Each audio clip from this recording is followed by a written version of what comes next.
নমস্কার, কেমন আছেন সবাই? আমি সুনিতা, আর আপনারা দেখছেন চৌধুরীর স্বপ্নপুরী, আমাদের স্বপ্নের সংসার। কালিয়াগঞ্জ এসে একটা খুব সুন্দর মন্দিরের সন্ধান পেয়েছি এবার আমরা, তাই ঘুরতে ঘুরতে চলে এসেছি এই নতুন মন্দিরটি দেখতে। তো রশিদপুরে এসেই খুব ভালো একটা মিষ্টির দোকান আছে, যার পাশেই একটা গলি আছে। সেই গলি দিয়ে 1 থেকে 1.5 কিলোমিটার এলেই পাওয়া যাবে এই নতুন মন্দির কালীকুণ্ডী ধাম। নাম শুনেই আমরা ভেবেছিলাম যে কালী মায়ের মন্দির হবে হয়তো, কিন্তু এখানে এসে জানা গেল যে রাধাকৃষ্ণর মন্দির। আর খুব সুন্দর বানিয়েছে এই মন্দিরটা, অনেকটা জায়গা জুড়ে এই মন্দির আর সাথে গেস্ট হাউস অনেক কিছুই বানানো আছে এখানে। এখানকার এক স্থানীয় লোকের অনুদানেই এই মন্দিরটি তৈরি করা হয়েছে। আর মন্দিরে আছে রাধাকৃষ্ণর মূর্তি আর সাথে পঞ্চতত্ত্বের মূর্তি।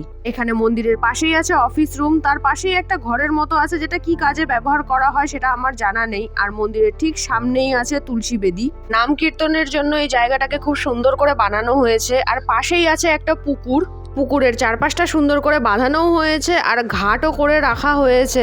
আর সামনে বানানো হয়েছে অতিথি আবাস। নাম কীর্তনের সময় যারা আসবেন, যারা কীর্তন করবেন, তাদের জন্য একটি থাকার জায়গা। পুরোপুরি কাজ হয়তো এখনো শেষ হয়নি, ওইদিকে আরো একটা মন্দির তৈরি হচ্ছে। পুকুরের ঠিক মাঝখানে একটা সুন্দর রাধাকৃষ্ণের মূর্তি রাখা হয়েছে, হয়তো এই কারণে পুকুরটা এত পরিষ্কার আছে। আর শুধু নতুন মন্দির বলে পরিষ্কার তা যেন না হয়, ভবিষ্যতেও গিয়েও যেন এই মন্দিরটা আর এই পুকুরটা এরকমই যেন পরিষ্কার থাকে, এটার তো দায়িত্ব সকল সাধারণ মানুষেরই। আমরা একটু আসতে দেরি করে ফেলেছি বলে সন্ধ্যা হয়ে গেছে, অন্ধকার হয়ে আসছে। দিনের আলোতে মন্দিরটা কেমন লাগছে আর আর্টিফিশিয়াল লাইটে মন্দিরটা কেমন লাগছে দুটোই আমরা দেখে নিলাম। দিনের আলোতে যেমন সুন্দর, তেমনি আর্টিফিশিয়াল আলোতেও এই মন্দিরটা তার চারপাশটা খুব সুন্দর লাগছে। এখন অনেক লোকই দেখি এখানে যাওয়া আসা করে। এখন হয়তো আশেপাশের মানুষই এখানে আসছে, কিন্তু ধীরে ধীরে যত এই জায়গার নাম হবে তত বাইরের মানুষও আসতে শুরু করবে। আমি তো খুব খুশি যে এখানে রাধাকৃষ্ণের মন্দিরটি তৈরি হয়েছে, কারণ যখন আমি বালুরঘাটে ছিলাম আমি গৌরীয় মঠ যেতাম রেগুলার, আর ওখানকার রাধাকৃষ্ণ আমার কাছে ভগবানের থেকেও বেশি আমার বন্ধু।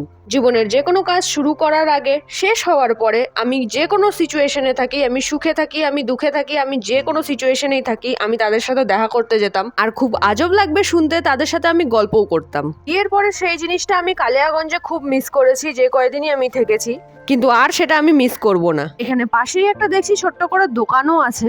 আর মন্দিরটার আশেপাশে আছে অনেকটা জায়গা ঘিরে শুধু ফাঁকা জমি। এখন হয়তো এই জায়গাগুলো ফাঁকাই আছে, কিন্তু ধীরে ধীরে এই মন্দিরের হাত ধরেই হয়তো এখানে উন্নয়নটা আরো বেশি হবে।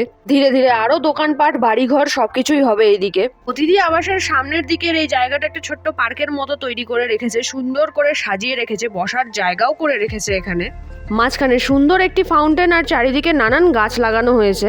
অনেক মানুষকেই দেখছি এখানে বসে সময় কাটাচ্ছে, বাচ্চারা খেলাধুলা করছে। আর এর মধ্যে আমার সব থেকে পছন্দের জায়গা হচ্ছে এইখানে। এই দেওয়ালে শ্রীকৃষ্ণের সমস্ত লীলার ছবি আঁকা আছে।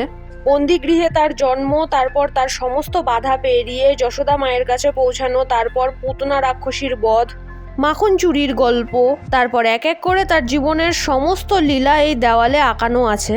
বাচ্চারা অনেক সময় ছবি দেখে আর গল্প শুনে অনেক কিছু শেখে। এসব ছবি দেখে তাদেরও হয়তো ইচ্ছে হবে সবকিছু জানার, আর এই করেই তো শ্রীকৃষ্ণ জীবনের লীলা তারা জানতে পারবে। এখানে তার জন্ম থেকে শুরু করে মহাভারতে অর্জুনকে বিশ্বরূপ দর্শন দেওয়া পর্যন্ত সমস্ত লীলা এক এক করে আঁকানো আছে, যেন শ্রীকৃষ্ণের জীবনকাল আর তার লীলা শুধুমাত্র কিছু ছবির মধ্যে দিয়ে আমি পার করে চলে এলাম। সেই জন্য এই দেওয়ালটা আমার খুব পছন্দের হয়ে গেছে এখানে।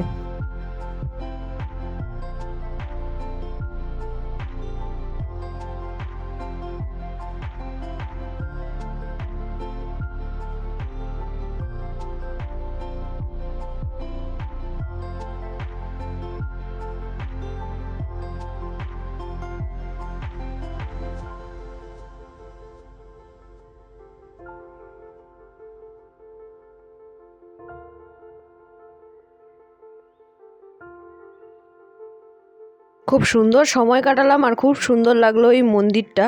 এবার প্রতিবার যখনই কালিয়াগঞ্জে আসবো আমার একটা পার্মানেন্ট ঘুরতে আসার জায়গা তো হয়েই গেল। তো এখন সন্ধে হয়ে গেছে আর বাড়ি যাওয়ার সময়ও হয়ে গেছে, আমাদের যেতে মোটামুটি এখনো আধা ঘন্টা থেকে 1.5 ঘন্টা লাগবে। আজকের ব্লগটা এখানেই শেষ করছি। যদি ভালো লেগে থাকে তাহলে অবশ্যই লাইক করবেন, কমেন্ট করবেন আর শেয়ার করবেন সকলের সাথে। আর যারা যারা নতুন এসেছেন আমার চ্যানেলে তারা অবশ্যই সাবস্ক্রাইব করবেন। তো আজকের ব্লগটা এখানেই শেষ করছি, পরে দেখা হবে আবার নতুন একটি ব্লগের সাথে। ততক্ষণের জন্য টাটা।